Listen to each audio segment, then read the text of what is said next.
आप शुरुआत खबरों की बड़ी खबर से करेंगे। मथुरा शाही ईदगाह मस्जिद तनाजे पर आज अहम सुनवाई होनी है। इलाहाबाद हाई कोर्ट में ये सुनवाई होगी। 18 अर्जियों पर होगी समाअत। मथुरा कोर्ट में दाखिल तमाम अर्जियों पर आज अहम सुनवाई होनी है। हाई कोर्ट ने एक साथ सुनने का फैसला किया है, तो आज सुनवाई होनी है। तो 18 अर्जियों पर आज सुनवाई होगी। इस वक्त की बड़ी और अहम खबर आपको बता रहे हैं। मथुरा शाही ईदगाह मामले को लेकर आज अहम सुनवाई होने जा रही है। इलाहाबाद हाई कोर्ट में आज क्या कुछ दलीलें रखी जाती हैं दोनों ही फरीक की तरफ से, ये बहुत अहम होगा यहाँ देखना। और इलाहाबाद हाई कोर्ट किसकी बात को ज्यादा पुख्ता तौर पर मानता हुआ आज दिखाई देगा, इस पर सबकी नजरें टिकी होंगी। तो 18 अर्जियों पर आज समाअत होगी। मथुरा कोर्ट में दाखिल हैं तमाम अर्जियां और हाई कोर्ट ने एक साथ सुनने का फैसला किया है, एक साथ सुनवाई का फैसला किया है इन तमाम अर्जियों पर। तो आज कोर्ट की कार्रवाई में क्या कुछ खास रहता है, इस पर नजरें टिकी रहेंगी। क्या कोर्ट की तरफ से कहा जाता है और जो तमाम दलीलें रखी जाती हैं दोनों फरीक की तरफ से, उसमें क्या कुछ दावे किए जाते हैं, ये भी बहुत अहम होगा यहाँ पर देखना। हालांकि इससे पहले भी इस मामले को लेकर कई दफा सुनवाई हो चुकी है, मगर अब तक कोई आखिरी फैसला इस पर नहीं लिया गया है।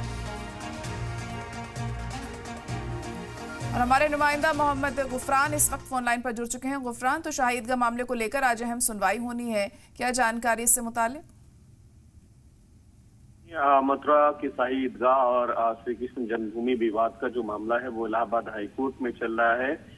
यहाँ पर कुल 18 जो याचिकाएं हैं हिंदू पक्षकारों की, उन याचिकाओं को एक साथ हाई कोर्ट में सुनने का फैसला लिया है, जिसमें पिछले दिनों इलाहाबाद हाई कोर्ट ने सूट नंबर जो 17 है हिंदू पक्षकारों की तरफ से, उनको इस पूरे मामले की एक तरीके से कहें तो प्रतिनिधि बना दिया गया है, रिप्रेजेंटेटिव बना दिया गया है। इस मुद्दे पर जो सुनवाई है वो पिछले कई तारीखों से हो रही है। हालांकि इस पर हिंदू पक्षकारों ने ही आपत्ति जता दी है। उनका ये कहना है कि जब 18 अलग अलग याचिकाएं हैं, अलग अलग उनमें डिमांड्स हैं, अलग अलग उसके कैरेक्टर है, तो ऐसे में किसी एक वाद को प्रतिनिधि बना करके नेतृत्व करने के लिए आगे कर देना वो उनके साथ न्याय नहीं होने वाले जैसा है, इसलिए वो इस बात का विरोध कर रहे हैं। दूसरी तरफ मुस्लिम पक्षकारों का ये कहना है कि अगर सूट नंबर 17 को इस पूरे प्रकरण का अगर रिप्रेजेंटेटिव प्रतिनिधि बना दिया गया है, तो जो अन्य याचिकाएं हैं यानी इसके अलावा जितनी भी याचिकाएं हैं उन सबको एक तरीके से निष्क्रिय माना जाए।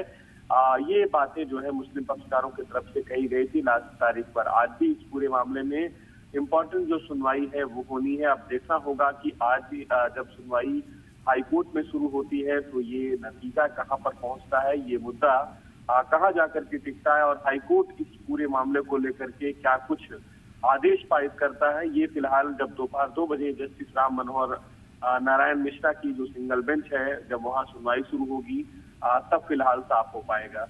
जी गुफरान, तो 18 अर्जियों पर ये सुनवाई होनी है, तो ये जिरह काफी लंबी चल सकती है, आज क्या लग रहा है? 18 देखिए 18 जो अर्जियां हैं उन पर नहीं सुनवाई होनी है। आज जो विषय है वो सिर्फ ये है कि ये जो पूरा मामला है, जो एक सूट नंबर 17 को जो इस मामले में रिप्रेजेंटेटिव बना दिया गया है उसको लेकर के जो आपत्तियां हैं, चाहे हिंदू पक्षकारों की बात करें या फिर मुस्लिम पक्षकारों की, उन पक्षों की तरफ से जो बातें हैं, जो दलीलें हैं, जो उनके लिखित जवाब हैं, वो जो आएंगे उस पर फिलहाल आज की तारीख में सुनवाई होनी है। अब ये जब सुनवाई शुरू होगी दोपहर करीब 2 बजे तब ये साफ हो पाएगा। हालांकि ये बात जरूर है कि हाईकोर्ट में कुल 18 अलग अलग याचिकाएं हिंदू पक्षकारों की हैं, लेकिन हाईकोर्ट ने लास्ट टाइम एक फैसला लिया था कि इन 18 याचिकाओं को अलग अलग सुनने से उनका जो समय है कोर्ट का, न्यायालय का, वो भी जाएगा और सभी के लगभग जो एक तरीके से डिमांड्स हैं वो एक ही जैसे हैं, एक ही कैरेक्टर जैसे हैं। तो ऐसे में किसी एक को रिप्रेजेंटेटिव बना करके बाकी अन्य याचिकाओं को उनके साथ क्लब कर दिया जाए। लेकिन इस बात को लेकर के अब हिंदू पक्षकारों में एक तरीके से कहें तो दरारें हैं, उनमें नाराजगी है। कई अन्य जो पिटिशनर हैं उनका ये कहना है कि उनकी कुछ मांगे अलग हैं, तो ऐसे में अगर क्लब कर दिया गया तो उनको अपनी बात रखने का मौका नहीं मिलेगा। इस लिहाज से वो आपत्ति जता रहे हैं। मुस्लिम पक्ष का ये कहना है कि अगर आपने 18 में से किसी एक वाद को आपने प्रतिनिधि रिप्रेजेंटेटिव बना दिया है तो अन्य वाद को एक तरीके से निष्क्रिय कर दिया जाए। देखिए आज क्या कुछ कोर्ट में रहता है, ये बहुत अहम होगा देखना जब 2 बजे सुनवाई शुरू होगी। फिलहाल बहुत शुक्रिया गुफरान सारी जानकारी के लिए।